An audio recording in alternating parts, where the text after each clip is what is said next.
How do trees get on the internet? How? They log in.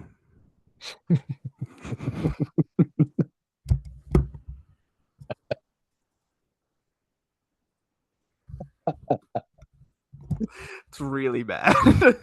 It's so bad it got me. I win. Yeah, at least we win something.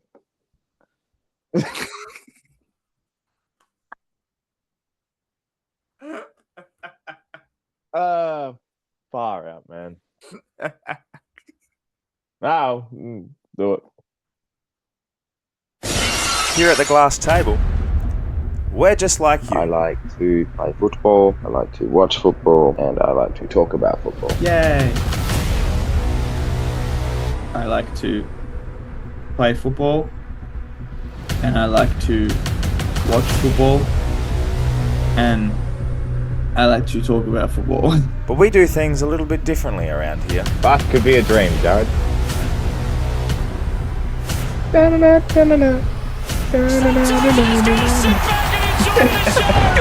Stupid sexy. Sit back and enjoy the show. Hello, everyone. Welcome back to the Glass Table. It's episode 86, which is the equivalent of something. Yeah. Something. 86 being just generally the level of care factor I have on the pressure rating of this season. For those that don't know, I was low. about to say, for those that aren't aware, I think it's like 180 is like the average or whatever it is, or I think it's something like that. So yeah, 86 is about accurate for both of our sides. I think we're sitting at a whopping 15th and 14th respectively. You might be higher actually, now that I'm thinking about it, but it's not good. We're 12th and you're 15th. Yeah, I knew we were 15th. But at least you've crawled your way back up. It's so fun, isn't it? The number one selling thing in the AFL world is they can talk about membership numbers, they can talk about games attended, they can talk about merchandise. The number one sale on that list is hope. That's the number one seller every single year, no matter who you are in the league. You could be the best in the comp in Collingwood or the worst in the West Coast Eagles. Hope, that beautiful four-letter word, sucks. It sucks for certain teams at certain times. Hope in other times is great because it's like, oh, maybe we're a sniff here. And a lot of teams get that. A lot of teams get the opportunity and the chance to do good. But a lot of other teams. Hope is just hopeless. It's for short. Like my nicknames are less. It's short for Alessiani. Yeah, that's just the difference. Is my four-letter word is good. I've got four teams that fit in the hope category. Yep. And I'm going to sell it right to you. Go. Carlton. Yep. Port Adelaide. Yep. St Kilda. Yep. Essendon. Yeah. They're all just in that same little spot, aren't they? They are just hanging around. Mm-hmm. They're all together somehow. Which is bizarre. It'd be the worst party to attend, I reckon. Oh, the worst. Just a bunch of just nothing happening. Just like nothing going on. And like maybe this party can get going, but maybe it won't. Maybe everyone just goes home at 10:30 and you've had 3 beers, which is too many to drive home, but not enough to be hammered. So you have to be sober in the Uber on the way back. You then get back, you've ordered a HSP on the way home, you've picked it up off the doorstep, you've mistimed the delivery a little bit, so it's been a couple minutes, it's a little bit cold. You go, I'll sit on the couch and I'll put something on. And what you do is you put on a couple highlights, but all the highlights from 35 years ago when your team was last good, and everything just keeps pinwheeling and pinwheeling and pinwheeling. That is those 4 teams. Couldn't have said it better, folks. And no one out there, no supporters, and we're 2 of those teams, can say otherwise. Nope. I don't care if you made the odd prelim. I don't care if you've got great players on your list. As a collective, Hope is not our four-letter word. We're all hanging around. Fuck is our four-letter word. We're all just hanging around. But it's okay. Oh, come on! That's 6. But that's No, if you C apostrophe MON. Oh, okay. Yeah, that works. A Leighton Hewitt, Dumbass. come on. A Leighton Hewitt, come on, rather than anything. Yeah. Instead of that, it's Pretty much. But that's okay. At least there's other things going on in life and everything like that. A very quick plug for your local football performance on the weekend, which you can talk about in beautiful detail. yeah. Well, we won by 10 goals and did my job as a defender. You know what? My opponent kicked a couple of junk time goals, but that's okay. But then the game was done and dusted. We were 10 goals up and we could have played with 17 and I'd gone to the bar and still would have won by 15. But that's, it's good. I was happy. Spots are up and about.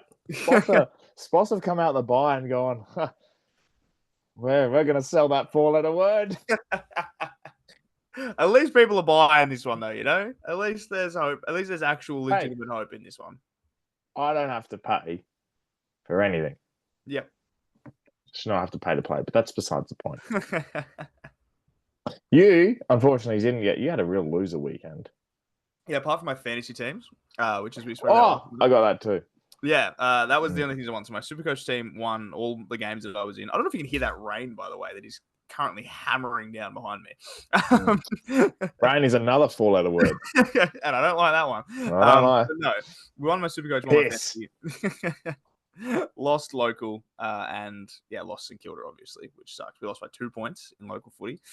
On a cold We had a sad Saturday, didn't we? Yeah, Saturday was rough. I mean, like, I won, but you know. Yeah, I was gonna say you had a good time still. We played okay, so that's fine. I'm okay with that. Off we didn't play. I don't think we played at all. But that's okay. That's all right. But you know what? You come out of a weekend like that, and it's just like, move on. We can do it again. At least this is another week. Another week to feel stupid sexy. Very, very good. Very Yeah, good. I'm trying to catch you off guard because you're reading me like a book. Do you know read is also a four-letter word? And so is book. So sexy. Oh dear. That's a great intro. Stupid sexy AFL player. So, Jared, you know, I'm going to do the kicking off again this week. Yep, go. Because I didn't have one until just before we started recording. And I thought to myself, it's what an interesting weekend. We saw the Stars play and they played well. The Bont, fantastic. We saw some other great performances. And I thought, you know what stood out again? Is our young key forwards. Mm-hmm. And our young key forwards in big games. Logan Morris. Mm. Now, everyone has talked about these big young guns and how amazing. This kid debuted after getting Maccas on the way home from playing in the reserves last year. He's a premiership player, and now he's playing at the toughest road trip in football down at the Cattery and has taught Tom Stewart and the rest of their defence, and they're perfectly put. Just tore them apart. Was kicking goals from all angles. He moves so well. I now throw him into that category of the young key forwards that are starring Cadman, Georgiadis, Darcy, Morris. We have an exciting future of young key forwards. And I don't care what anyone says. This is a performance you can put down in into your little repertoire at the end of the year and be like, some great performances, 5 goals at the Cattery. They whited out the whole crowd. Logan Morris drew on their t-shirts and said, I've been here. He was sensational. And we all thought about Joe Danaher and who's going to replace him at the Lions, and then Hipwood, who isn't setting the world on fire. I'm not putting it lightly. He's on and off. Logan Morris comes in and goes, it's all right, boys. We've got this covered. Happy days. What a king. Fantastic. Like you said, he's putting in that young forwards. He heard all the incredible talk about Aaron Cadman last week and he said, "Oi, My turn. Oi, I'm still here. And it was like all this stuff, like, who would you rather have, Cadman or Morris? Who would you rather have? These kind of whatever. And like people were starting to lean towards the way of Cadman. And he was like, no, it's like, listen to me. I belong here. And he dominated. And like you said, and I was going to bring this up as well, at the end of last year when Joe Danaher retired, it was like Brisbane need a key forward. And like all this year, it's been like, are they going to get Oscar Allen to fill that key forward hole? Do they have one? Really? Do they? Because you just play Logan Morris doing what he's doing now. And he's not going to do it every week, obviously, because no key forward does.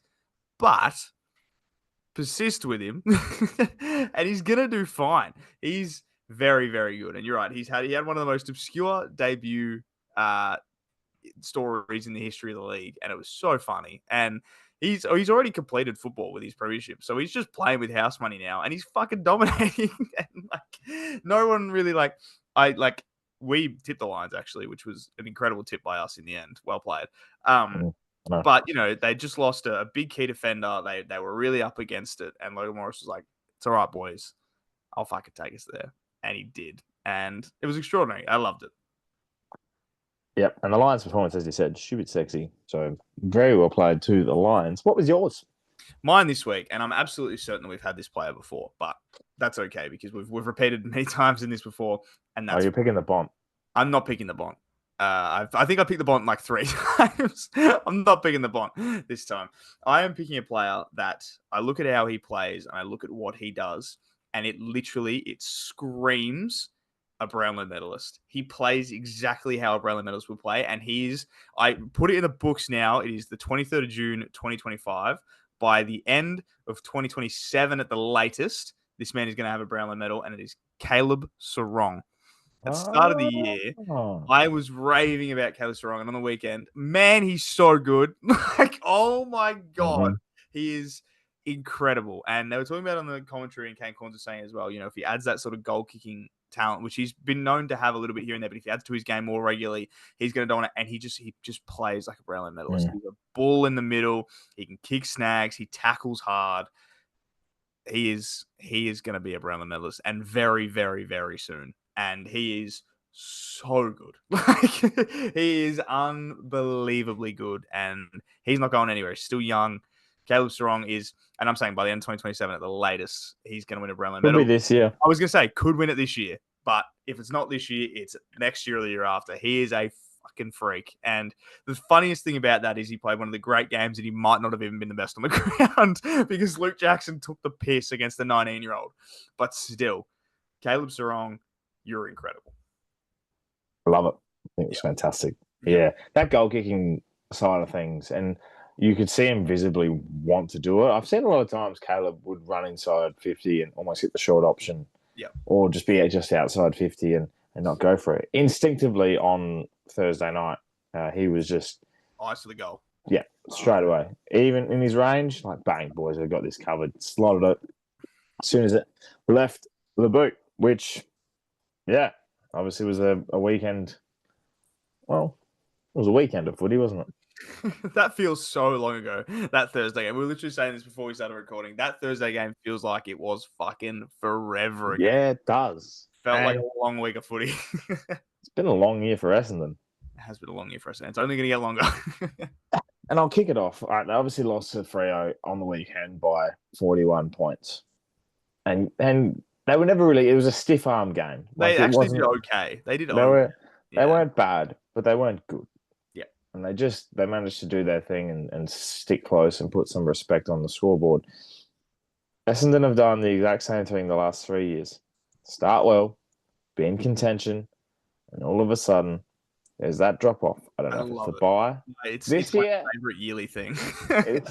It's like a season, you know. This time of the year is winter.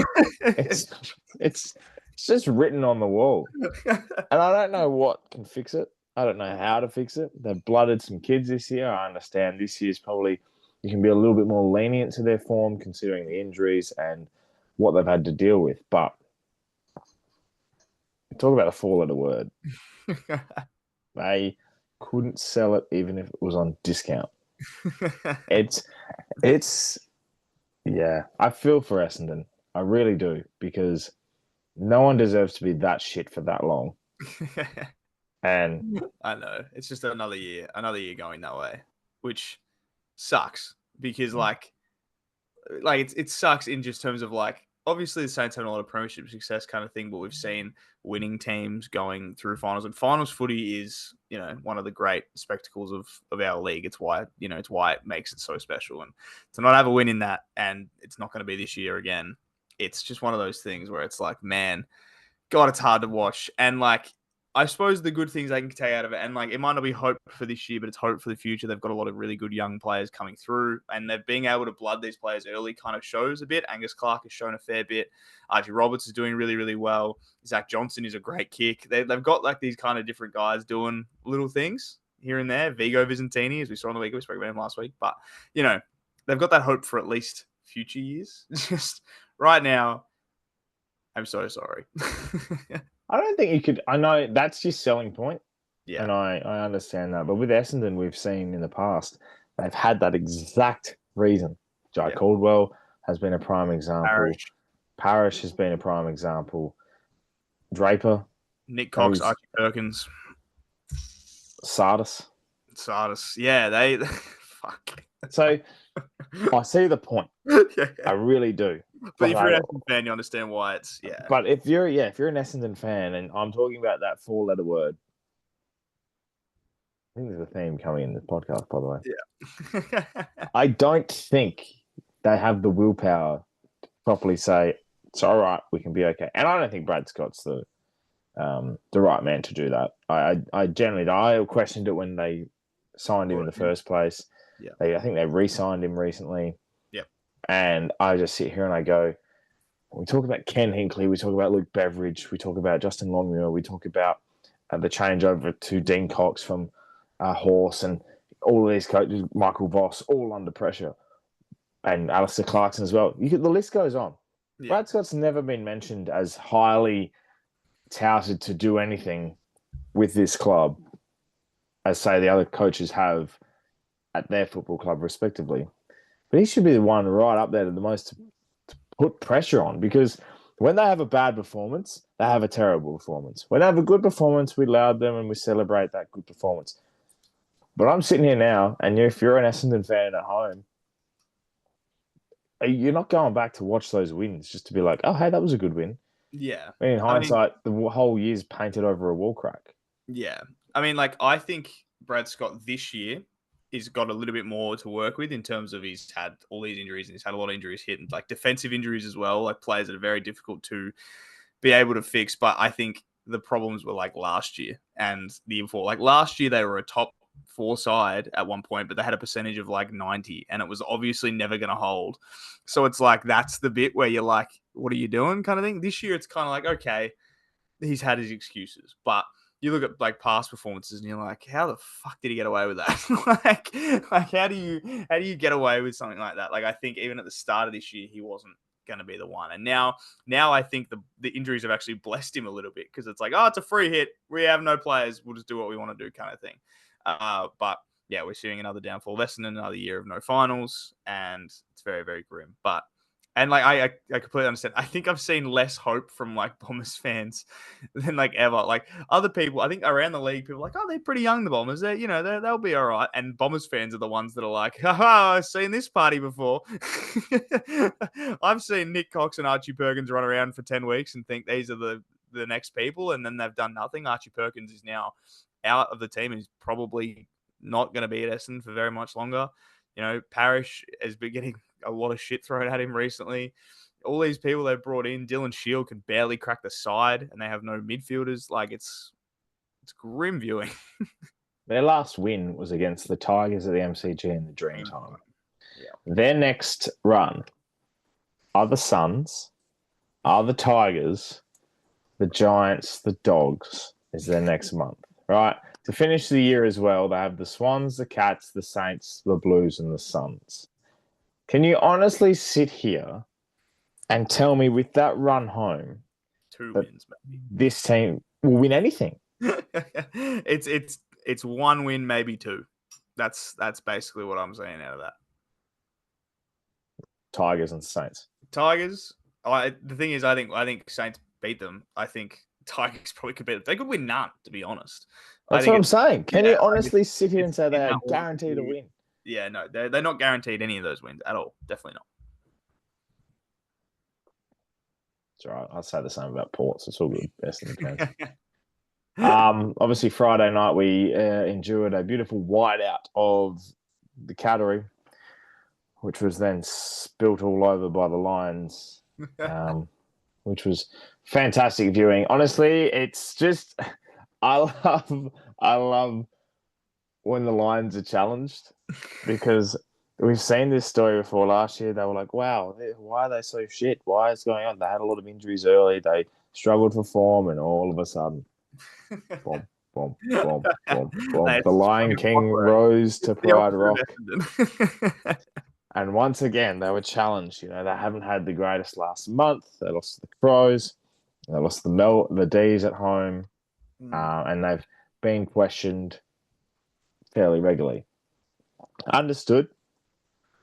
I just love when a team comes out and goes, I'm going to flex my muscles. We're the reigning premiers. Chill out, guys. All right, let's We'll be right. Yeah. Let's just sit here. Led by Logan Morris, as I said. Hugh McGluggage is a star. The Ashcroft boys. Cam Rayner stands up in a big game. Oh, they're just...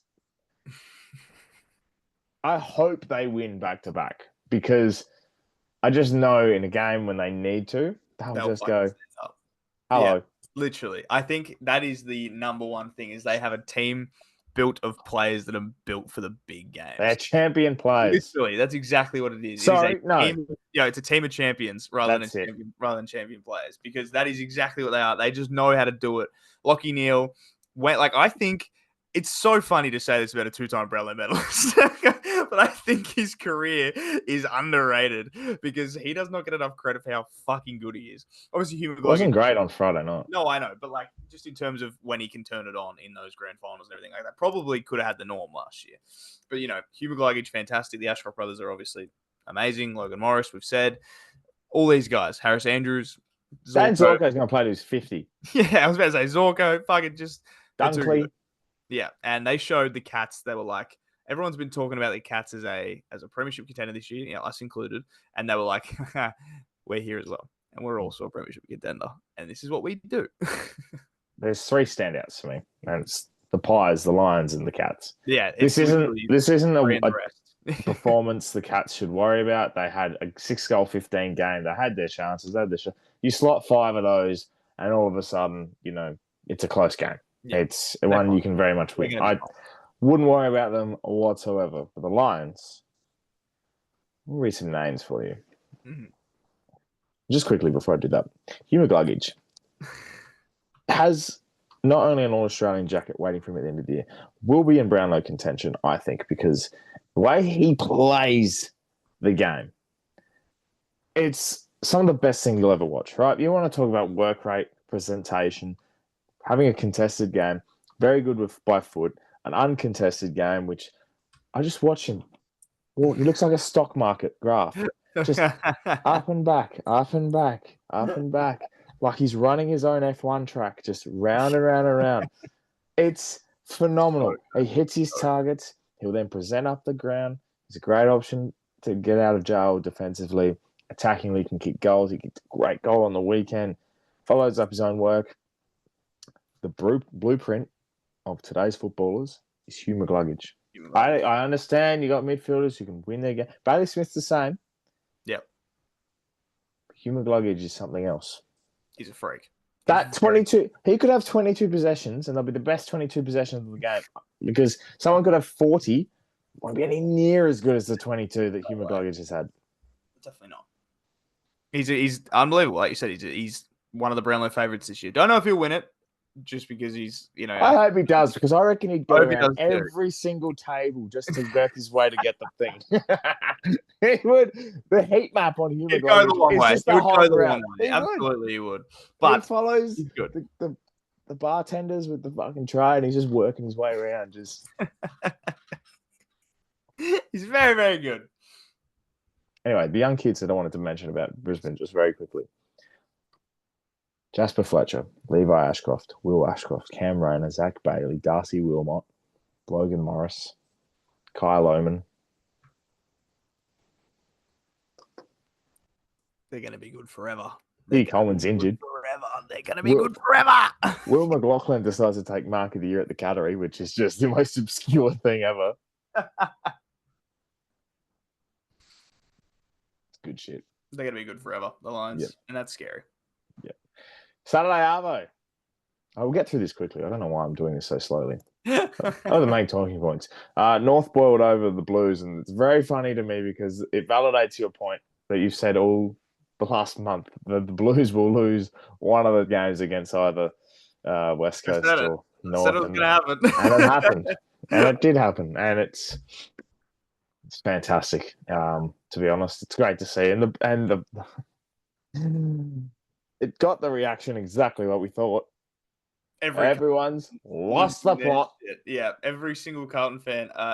One of the funniest places in the world to be on Saturday afternoon was the Carlton Twitter space, because my goodness me, there was some strongly worded replies to a lot of Carlton posts. There was a lot of chalk in car parks. There was Sack Boss. There was a lot of scarves in bins. A lot of Sack Boss. Wide on Street was on Fire Street. So much Sack Boss. Yeah, I think just very quickly, I think Voss is going to still coach out the season. Don't know if he's going to be there next year though. I think they'll do a Brett Ratton to him. They'll go to the year, they'll do a review, and then he'll be gone. Yeah, they'll still beat Port Adelaide this week. Speaking of Port, great segue, set that up perfectly. Yep, lost to the Swans, outclassed, outmuscled, out everything. The Swans at full strength is scary. They could do some serious, they might not make the 8, but they could do some serious reshaping of the 8 this year. And I love a side that goes, and Port Adelaide thought they were last week because they're like, oh, we've won a couple, beat the Giants, Canberra. The D's are pretty good. We're going to knock them off. And all of a sudden, the Swans are like, we got Papley, we got Gordon, we've got a full strength midfield. We're going to dominate. Joel Amati can't kick straight, but he'll kick him eventually. Oh my God. 9-17. This could have been a 70-point defeat very easily. But there was 10 minutes of the third quarter that Port Adelaide looked like Port Adelaide, and the rest of it, junk time goals. I love a Port Adelaide junk time goal. I love when the Port crowd on the weekend also, Joe Richards kicked a goal after the siren at the end of the game, and they've cheered like it was the winning goal after the siren. We love taking the piss. Right? If we lost by 70, we would have booed Ken and thrown the choking and then all that stuff. But instead, no, we know it's a transition year now. So Port fans are like, this is funny. We did it. We kicked a goal. We got over 50 points, lads. Bravo. Joe Richards, part of the trade to send Dan Houston, who didn't play well. No, but that's okay. Speaking of that game, the Pies played really well against the Saints. The Saints fought hard. Jared, do you want to give your little rundown in 30 seconds? Not too much to talk about. We actually gave it a crack. that was the consensus. I spoke about before the Carlton consensus after their game, and it was a lot of we suck, sack Voss, all this kind of stuff. The consensus after the Saints game was that was all right. That was pretty good. The young guys look pretty good. That Alex Turu can play pretty well. he can fly pretty well. It's not bad. That was basically it. So I was happy with it. Like again, they won by 5 goals because they kicked 5 goals in junk time. Basically, you got to 10 points halfway through the last quarter. So it was like, all right, this is fine. So I was okay with it. Very good. Yeah, that was better. The other talking point with that one was Marcus Windhager and his tactic against Nick Dacos. It actually annoys me how these fans and people dictate whether or not how someone can tag. And I think Windhager got exactly the response he was after. The only problem was still had 30 in a goal. Nick still had 30 in a goal. And I think by the point that you're not really winning the battle, I think you just pull the pin and say, let's just shut him down without trying to annoy him. Right? The pinching and the slapping and the punching. It's just, we've seen that tactic before. Yeah. We've seen Robert Harvey and Ryan Crowley. We've seen Max Gawn and Port Adelaide when Rosie Butters and Dersman were beating up on him a few years back now. Yeah. It can work. It doesn't work. And I think clubs are dumb when it comes to tagging. This one is so funny to me, right? Because people now only care because it's Nick Dacos, right? Windy has been doing this shit all year. And not once through the entire year has anybody from any club anywhere been like, hey, you should stop doing that. But all of a sudden, it happens to Nick Dacos on a Saturday night. Let's shut it down. Ban the tagger. And it's like, fucking, everybody calm down. All right. Nick Dacos is a generational superstar. He's going to win 3+ Brownlows, right? He's good. He's a very good footballer. Anything below that probably works, right? He probably does enough, Windy. Just very, very funny to me. And like I'm not a big fan of the whole pinching and all that kind of stuff and whatever. But the only reason people give a shit is because it's Nick Dacos. Like, he did it to Cosy Pickett 3 weeks ago and no one said a fucking word. Everyone was like, well done. That's it. Also, the fact you played on a Saturday night rather than Sunday at 4:10. Yeah. Well, it was a Where Sunday you do belong. Sunday after. Hey, this was a good game. Saturday night, this was a good, solid bored. contest. I also want Ned Long to message me because I need my money back. He didn't do much, did he? Hit 17. I need him for 20. Yeah, he didn't. Would have been $120 richer. Could pay for a lot of drinks, Ned. That's okay. I'm glad your career's going strong. I'm going to win a premiership this year, which is fantastic. And I lose $120. But that's how you respond. Yeah. Right? Gamble responsibly. You don't get DMing players. What are you, stupid? You get them to message you. You just say, please? Please. Right. Stand back for a moment. This was the game of the fucking year. I'm not talking about the Spains and Pies. Yep. The Suns, Giants, NG Stadium, Expansion Cup, right? I don't care. The first quarter was phenomenal, right? This is by far and wide the best game of the year. These two put on a show in front of 4 people. Don't care. It was phenomenal, right? You've got Noah Anderson taking the piss in the first half, Tom Green taking the piss in the second half, 2 A-grade footballers in the midfield doing their thing. You got Toby Green taking down 11 tackles as the skipper. You got Jake Stringer coming on as the sub, scoring 2 absolute beauties from 2 pockets. Yep. Phenomenal. You've got players like Ben King knocking out Whitfield, getting away with it, and still kicking a few, right? Domination across the whole ground. It was phenomenal. And I just think, we talk about showdowns being prime time. Give me the Expansion Cup, prime time, Thursday night, Friday night, put it at NG, put it at Metricon or whatever it's called now. I don't care. This is by far one of the most fun I've had, and I had 1 hour sleep. I was working. This is phenomenal. I loved it. I loved every second of it. I'm very, very glad. I thoroughly enjoyed it. And they were coming back, and I was like kicking them on home, and it was just...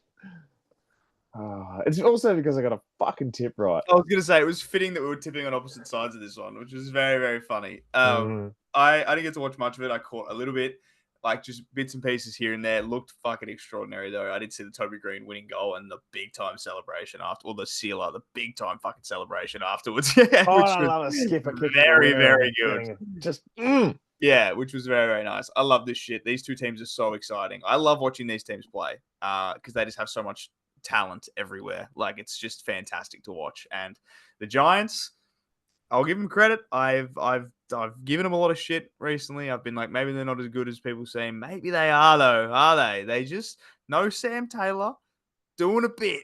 They know how to time their run as well. They have done it before. They are very good at that. They've done it a couple of times before. They are very good at that.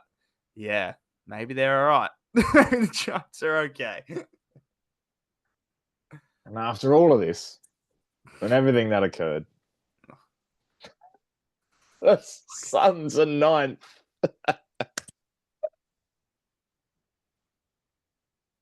Suns are 9th. Any other team they played on this day, they are beating. Yeah. Right. They played one of their best games of the year and they still... Jed Walter. Oh, yeah. I've seen people in wheelchairs kick better than that. He ran up like a 4-year-old. Yeah. He's losing his own feet. Jobbed it. It's like he was watering on a wet bed. This is what happens when kids. He could be in the conversation of Logan Morris, Sam Darcy, Miss Georgiades, Sarah Cadman. I think you'll get there eventually. He probably will, and he'll probably shove it in my face. That's fine. He could come out this week and kick 5. Yeah. I'm happy with that. I want you to do well. Anyway, that's it is what it is. Just quickly on the Giants, their next 4 is very intriguing to me because they're sitting. Everyone's all level, right? From the Crows to the Suns, there's a game between them. The Giants have the bye this week, so they don't come out of the bye. Friday night football against the Eagles. Oh. then we have a Saturday twilight at Angie against the Cats. Then we have Marvel Stadium on a Thursday night against the Bombers. Then the Swans at Angie. And the Dogs at Marvel, North, Suns, and the Saints to finish it off. They win 6 of those. You know what's so funny? You talk about teams that have the chance to shape September. What St Kilda is very good at is not playing in September. But how did I know you were going to bring up the Saints? No, but I'm saying, talking about shaping September, what did we do last year? We beat the Cats in the second last round of the year. We beat the Swannies when they'd only lost 1 game for the year. We beat the Blues to nearly knock them out. If only fucking Port got the Blues over the line. Don't bring us to your level. Do not bring us to your level. The line. If we're going to do that shit again, the Giants will hate to see us coming in round 24. You have such a boring run. Yeah, I know.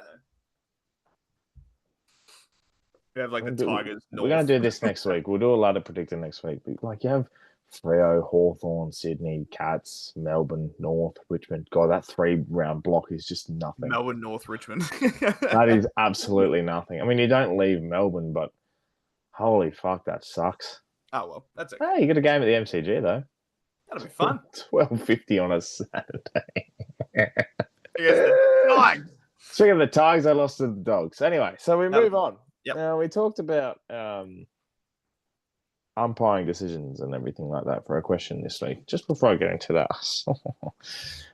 we talk about score reviews. We talk about everything. I saw a deliberate on the weekend that really baffled me. It was just a bomb out of a pack. Went inside 50. It bounced like a football should bounce. Bit of just went the other way of where the pack was. Yeah. Got called deliberate. And I thought to myself, just bring in last touch. Yeah. Just do it. If you're going to umpire the way you're doing it, just bring in last touch. I'm sick of it. I don't care. I'd rather get angry at the fact that a player has or hasn't touched it before it's gone out. Oh, no, then we'll get boundary umpire reviews. I know. Oh, no. That's the next thing. Last touch, oh, no. Up until very recently, and now I think just do it. Just do it. It's fine. Just get it out of the way. Don't think about it until it happens, right? Yep. But what do we do for the question around the glass table? Yeah, well, this week, like you said, we did. If you could change/remove one AFL rule, what would you do? We had a few responses here, and I felt like we would because people get angry about this. Because that's just the number one thing. It's just to get angry at umpiring, and that's the classic. And the first one that I want to bring up here is one that I absolutely 100% agree with because it's something that has happened for so long now, and I'm like, if you're getting it wrong at this point, you've just got to do it. The 666 warning. Now, the actual zone itself, sure, whatever. That's okay. Leave it. The fact that teams are still getting a warning for getting it wrong, it's been 10 years since we brought this thing in. Get rid of the warning. Just, if you get it wrong, you're wrong. Free kick in the middle. It's one of those things that you can just, a little change, and it could be over, and you don't have to think about it anymore. It's amazing with that, though. You see, you might see a warning late in the first quarter, and you're just like, holy shit, they've got that one warning. And then you never see it happen again. And all of a sudden, they just know how to do 666. Yeah, right? It's bizarre. It's absolutely obscene. We had a couple here, and there's two I can see deliberately, and it's stand. And I also agree with that one. I just, obviously, it's annoying, for one, because it's all you hear on TV. Stand. But I think you should get rid of it as well. What's the point? Yeah. It just never should have come in. Yeah, what is the point of that? It's just... I'd get rid of the protected area. Yeah, the 10-meter because it's just umpired so woefully. Yeah. The amount of times you see a player following one of their players in, Happened to or Zorko on the weekend. Happened to Zorko. yeah, Yeah. like I reckon you could do the protected area of someone standing behind them. Obviously. Yeah. It's obvious, Yeah. but It if should they're be a within common sense. 5 meters, It should be a common sense. If they're looking in the general direction of the player and they're obviously running to another pack, they're clearly not trying to impact the play. Like, it's just, it should be a they're common 5 sense. meters away. Like if you're 2 meters, and it doesn't have to be a set rule, but it's just 2 meters common and you're sense. standing there like this. 2 meters, and you come off the bench and you just run through the mark, or you're just next to. It's like, Yeah. Someone said ruck nominations. Yeah. Do you know? I'd get rid of all the ruck rules. Yeah. The You holding. can up. You can do whatever you want to do. Nah, see, I don't like the third. I like the third man up one, That's fair. because not only if you have a third man up, you're then one man short on the ground. It's a dumb decision, really. Yeah. But also, you've got 2 ruckmen. You've got 2 people to do the job. Yeah, that's fair. Their only reason is to be a ruckman. Yeah. Right? Let them have it. Let them wrestle. Let them hold. Yeah. Let them jostle to that Make front it a position. sumo joust in the middle. Make them just fucking hit each other as hard as they can. I would love to see Jordan Sweet attitude adjust Max Gorn.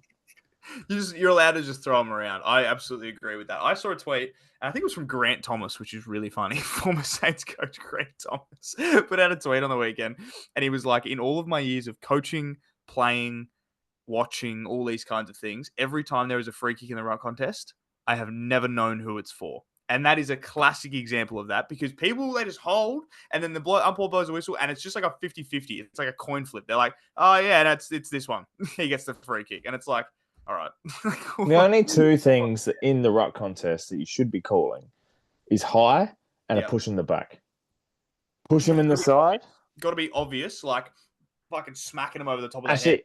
And the shepherd. I don't like that. Oh, yeah, where it's just like Like they just block it and then tap. Yeah. That's negative. But other than those 3 things, free for all. Yeah, I agree with that. That's fair. Ruck should be like a real fucking angry So shit. it's own craft. Yeah, absolutely. They're 110 kilos for something. Yeah. They wear size 16 feet for a reason. It's craft. It's ruck craft. It's called being a big boy. And someone did say, Unless you're Luke Jackson. I mean, yeah, then you're just too good. Someone did say free kicks in the ruck in there as well, which is obviously very good. There's ones here with deliberate rush behind and like deliberates. Now, we obviously spoke about deliberate around the ground, which is fair. And for a couple on the weekend, the deliberate rush behind. Yeah. I think that can stay. I think Kevin deliberate rush behind can stay. The way they umpire it is very poor, but I think it should stay. I reckon you could keep it, but I reckon a thing like on the weekend we both saw out of the 9, right? Very rare when you're out of the 9, you want to punch it through for a point. Yeah. Right? Unless it's in a pack where you just fuck. Yeah. Yeah, or a ruckman pushing it through, that should be deliberate because, but I think you'd be more lenient. I don't like the ones on the weekend. No. I don't like where, they're 10, 11 meters just before the line, they've punched it through. Mm-hmm. The team is already gaining an advantage by getting a point. Yeah. I think it's a waste of time. Run it over and stuff, and like obviously like deliberately handball and kick it over. Fair. Like that's obviously deliberate, but I think they could be more lenient. Again, this is one of those things where you shouldn't put a distance on it, because then it makes it like a measurement thing. I think it should be a common sense thing. If you see someone pick it up and look at a defender and go nah, and then run the ball over or handball it over, call it. Doesn't matter how close the defender is. If it's very just common sense, use your brain. If it's deliberate, it's deliberate. Not it has to be within this time and this player has to have made contact. Like it makes it just too fucking hard. Like just think with your brain, basically. Oh, AFL rulebook's too fucking hard.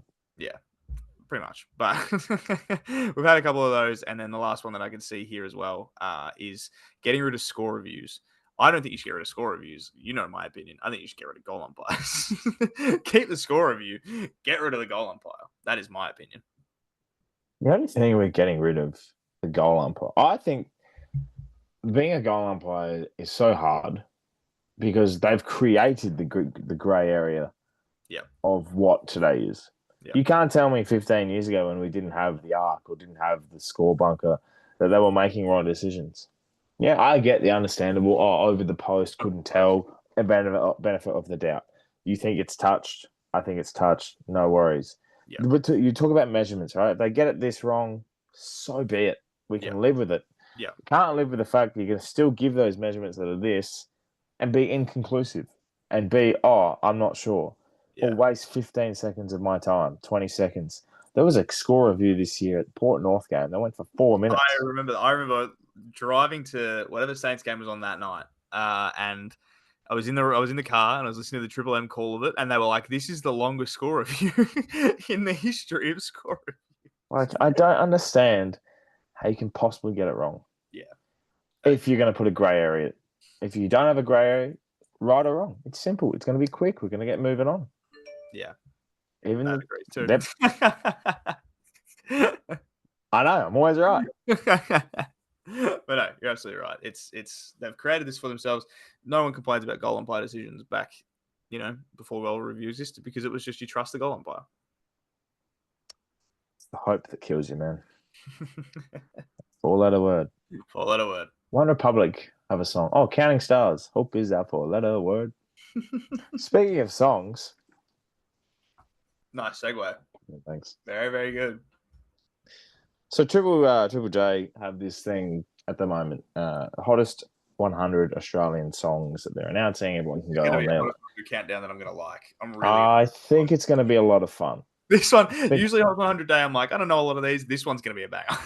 This one's going to be fantastic. It's being held on the 26th of July. So on a Saturday, starting at 9:30. So if you're day out watching the footy and everything like that, it should be fantastic. But we'd thought that this would be a great opportunity to enhance this voting system that you can do online and give our 10 we'd vote for, but they're not Australian songs. These are our top 10 hottest AFL songs. Most of them are sung by Australian artists anyway, so it's okay. A couple of them have been heavily used in broadcasts that are just simply perfect. Yeah. So, would you like to run us through the 10? Well, I'm going to run us through the honourable mentions, if you would like to run us through the 10. You didn't write it down, did you? No, because you wrote it down.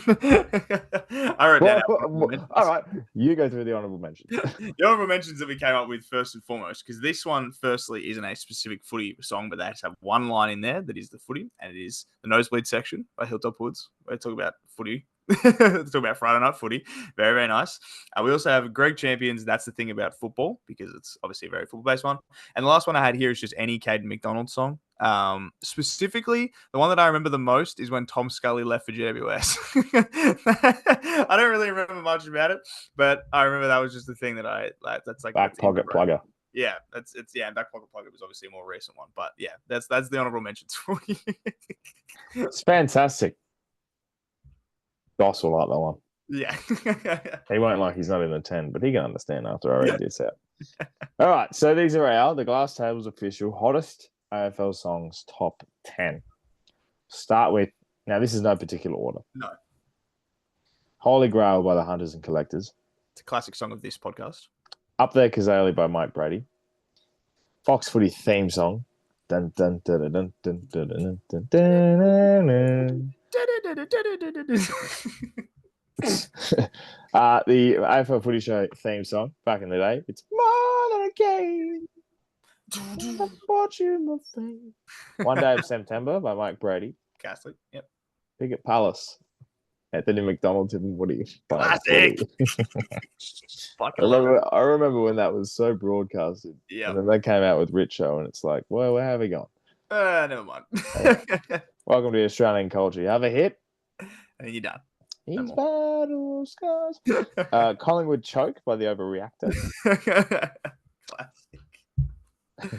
The Boys Are Back, Dropkick Murphys, which is a notorious theme for the Channel 7 boys. Mm-hmm. The boys are back. The boys are back. Never Tear Us Apart, In Excess. It's clearly going to be on there. It's sung every week. It's like Sabrina's Espresso, but for men. Port Adelaide men in particular. Port Adelaide men in particular, and women, and fans, and kids, and it's more family friendly. Yes, fair enough. And never tear us apart. Brings out all teal hearts together. Yep. You could remix that, but anyway. And lastly, there's a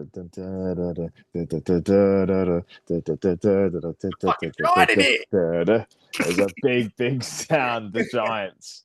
The Giants theme song, the undisputed GOAT of the AFL theme song. Now you could make AFL theme songs, all the club songs, top 10. Do it as you please. But this is a 10. Yeah. That is a day out I'd listen to. Oh, man. If I could just listen to that on repeat all the way through, as we just get through absolutely everything. Just beautiful songs that had, like, every single one of those songs provides a new memory in my brain. Like, that's what they do. Like, Holy Grail was spoken about many times before AFL Live. It's a classic. One Day in September, and up there, Kazali, it's grand final day. That's exactly what that is. It's just nostalgia more than a game, like you said. Fox Footy, the Fox show, Fox Footy show is what I was trying to say there, where it's just everything starts going all at once. Obviously, Never Tear Us Apart. It's a classic. Donald Tip and Woody is such a fucking funny one. I just remember listening to it so often and like actually having it on my Spotify. But that's pretty good. And the Collingwood choke, I remember that like. Each lyric is just, I can see the video in my head of them, and it's like Collingwood Hawthorn game, and they're at the front of the MCG, and they're abusing Collingwood fans. It's spectacular. It's even better to listen to when they suck. Yeah. When they're good, it's kind of hard. It's like, that's a nostalgic feeling, that song. Yeah, absolutely. But they're just fantastic, and yeah, if you could vote for them in the Hottest 100 Australian songs, some of them might be on there now that I'm thinking about it. Holy Grail is... Holy Grail up there. Kazali might be up there. Kazali can be in there, definitely. So would One Day in September, probably. Never Tear Us Apart's in there, obviously. Yeah. I'll quickly read out my 10 that I have sitting here, but I need to still go through. So Battle Scars by Guy Sebastian. Never Tear Us Apart in excess. Holy Grail, Hunters Collectors. Wasabi by Lee Harding. Wow. Yeah. Joker and the Thief by Wolfmother. Yeah. That's an honourable mention almost because they play that. Yeah, true. Yeah. Untouched by the Veronicas. Man, banger. Absolutely Everybody by Vanessa Amorosi. It's been a very popular song recently. Black Fingernails, Red Wine. Eskimo Joe. I forgot about Eskimo Joe. The Potbellies, Don't Hold Back. That's I hear that. I hear that, and I just think Jeep. I was about to say, I just think of the Jeep ads that play during the footy. Yeah. And I added my own because you can do that here. You can add a track manually, which you could do for these 10. And I will, because that'll be the graphic, and that's the whole point of this, Content, ladies and gentlemen. More than a game, AFL Footy Show. More than a game. And that's the 10 we have. Now we have to pick 7 tips. Segways are on today. Mm-hmm. Yeah. Yeah. Actually, no, there's 8 we have to pick because Essendon and Brisbane have a bye. And this is the last week of buys, everybody. Praise be. Yes! Praise be that it is finally the last week of buy round footy. And it's amazing. Buys go just as long as Roman Reigns' championship title reign. It's a long time. It's 7 tips to pick. Wait, hang on. 1, 2, 3, 4, 5, 6, 7. Scusa un momento. Do we have 2 more? 2 more missing? I do think so.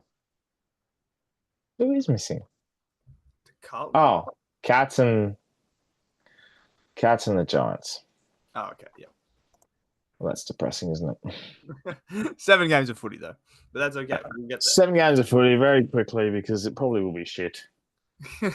Gonna be shit. Three of the best teams are out this week. The Giants, the Cats, the Lions. What am I going to do? All right. Anyway, who did well? I was going to say, looking back, I can see we have two people that have got 5 here. We've got Jack F7, who's currently sitting in 2030. He leapfrogged you with his 5, which is very, very funny. And we've got Valiant PT, who leapfrogged me with his 5, and he moved himself into the top 10. So very, very good from those boys. We've also got the Warden of West Lakes, Braden, moved up to 26. And Fishing Cripper Charlie P, who also Braden's going to love that. And Fishing Cripper Charlie P, who I think also got 5 or like the most last week as well. 6 last week. Yeah. So he has moved himself like up from the bottom. He's just flying his way back up the leaderboard. Very, very funny. Found his login. Yep. Found his login. Braden also got the margin. He missed it by 1, which was the best by far. Everyone else was like a fair ways away, but that's okay. It is okay. So that leads us into round 16. We've officially reached the point where the AFL was like, hey, we better do the fixture for the rest of the year. This is the point where they forgot to do it. Yeah, pretty much. And now we're back and we're good. And it's going to be, oh man, I'm looking at some of these games. It is so funny. The last 4 games look so shit. I think the first one is by far and wide the most intriguing because both fan bases are going to melt if they lose this. Yep. I think more so the Blues and Port fans because Port fans checked out in like round 6, to be honest. They're probably done. Yeah, no, we've had enough. But in saying that, it's at the Adelaide Oval, Thursday night footy. I reckon this time last year, you looked at the two teams and you think, ooh. Yeah, you're like, tasty. They did this game. Winner gets top 4? Winner gets top 4. Now loser gets bottom 4. Oh, no. And because now we're in the pointy end of the year and things start to get a bit more serious, I'm tipping the Blues. You think they're going to start coming back with a bit of a wet sail? No, absolutely not. They're terrible. But they'll beat Port because Port... Every single time we play a side, we come up against a side that needs to bounce back. Yeah. Gets ridiculed in the media. All of a sudden, hey... You need a coach. You need to sack your coach. And Voss will come out against his old side that he used to coach for, and it's a gallant effort. Win by 3 goals, and it's like he can stay. He's the Messiah. Tipping the Blues. I'm going to tip the Port. I'm tipping Port by 9 points. I think it'll be close. Port just seemed to be able to beat Carlton. They beat them last year at Marvel on that Thursday. We beat them at Marvel, but we don't beat them at home. We lost them last year at home. That's so true. I'm still tipping Port. I'm tipping the Blues by 18. Yeah. It's also reverse psychology. Because then if like I lose a tip and Port win, you get me. I'll get you.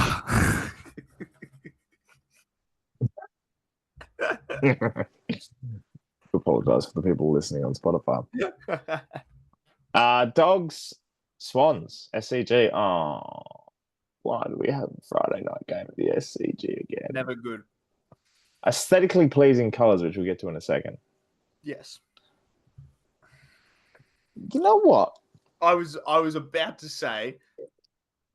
We got last week's, and I think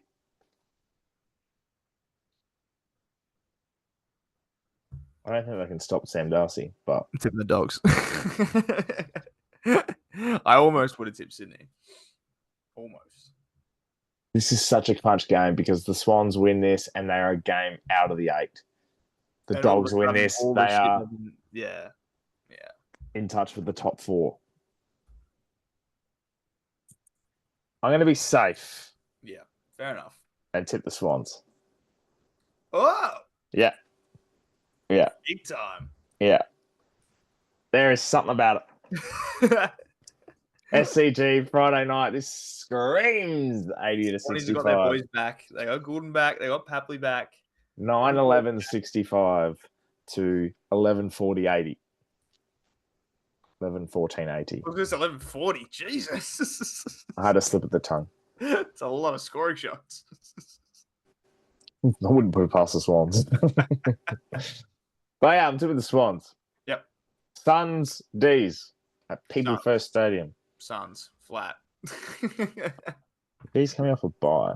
Forgot they existed, to be honest. I also forgot that D's existed. Hawthorn North. Ooh, in Tassie. Oh, the Tassie Cup.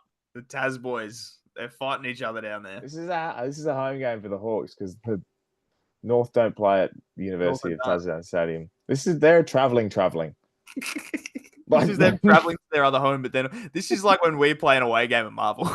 This is fucking strange. This is like when West Coast played at Bunbury. They're like, we're kind of traveling, but not really. We're in a bus. Why? I don't understand. Hawks by 1 million. Yeah, Hawks gonna win by a lot.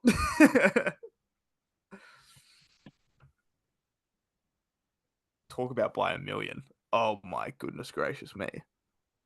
Who in the flying fuck at AFL House decided to think we're going to put Collingwood West Coast Standalone, baby! Standalone game Standalone! for Saturday night? Who the fuck at AFL House has an event on?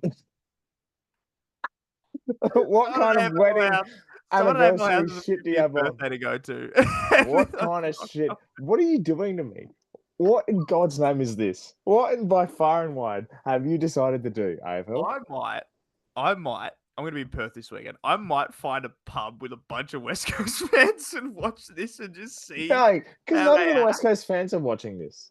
I just want to see how they act when they lose by 300 points. Who in God's name is the 1% that's tipped them? Oh, tremendous. 12. Okay, I don't care how big of a call this is. This is the worst fixture in the history of the AFL. This is the worst.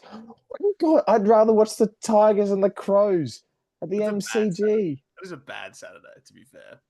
That's a horrendous Saturday. Remember how you said footy gets bad in this patch of the year? They listened. Yeah, I know. I've watched dogs take shit be more entertaining than this. Oh, it's going to be so gross.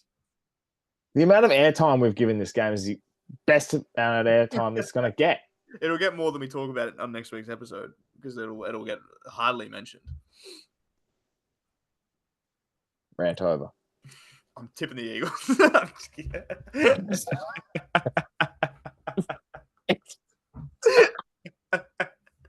If the Eagles win, I will get an Eagles tattoo. Guardian, hold it. If the Eagles win this game, better write it down. I'll get my first ever tattoo would be of an eagle.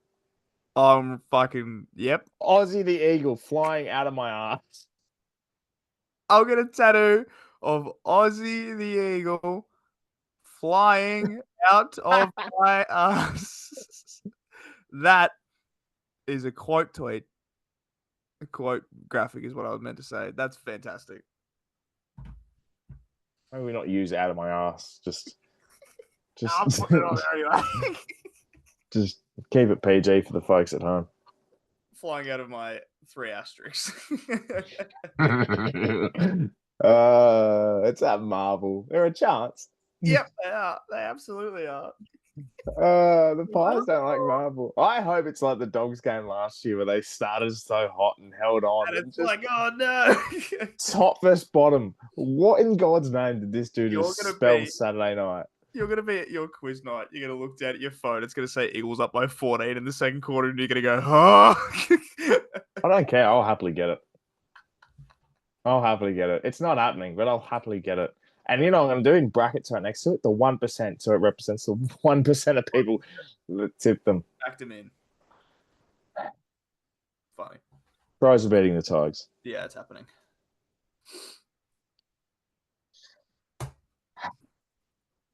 Goodness me. And the last game of the round. I'd rather be Stevie Wonder. Hey, this will be all right. In what God fucking world would this be all right? This will be fun. We beat them by 60 points last time we played them. The only people that think this will be all right are the people on the payroll of both clubs. Probably. And the 6% of people that tipped St Kilda. It's not happening. Freo's going to win, but it'll be fun. I hate this. I hate football. What a horrible year. Football sucks. This is a bad round. I don't know what will be watched less, this round of footy or the FIFA Club World Cup. I might watch that instead, to be honest. Anyway, that's the glass table. Club. That was what I was going to say. Crowd, aesthetically looking wise. Oh, don't make me do this. Okay, Very Port quick. Carlton. You're not going to tell. No one will be there. It'll be nothing. Swans, Dogs, That'll be fantastic. okay. Yep. Suns, D's. I don't know. No, I don't know. Well, the red seats. Red. It's all red. Not too much red. Hawks North. Well, I think there'll be there, but it will be brown and gold. So Yeah, it's fair. calling it West Coast. The Eagles do turn up, but it's terrible. That one cheer squad section is going to look good, and everything else will look like nothing. Tigers, Crows. Yeah, the red of the Crows will Yeah, stand out. I like that red jumper. 20,000 people at the G. Freo, St Kilda. That'd be good. Purple red. I like that.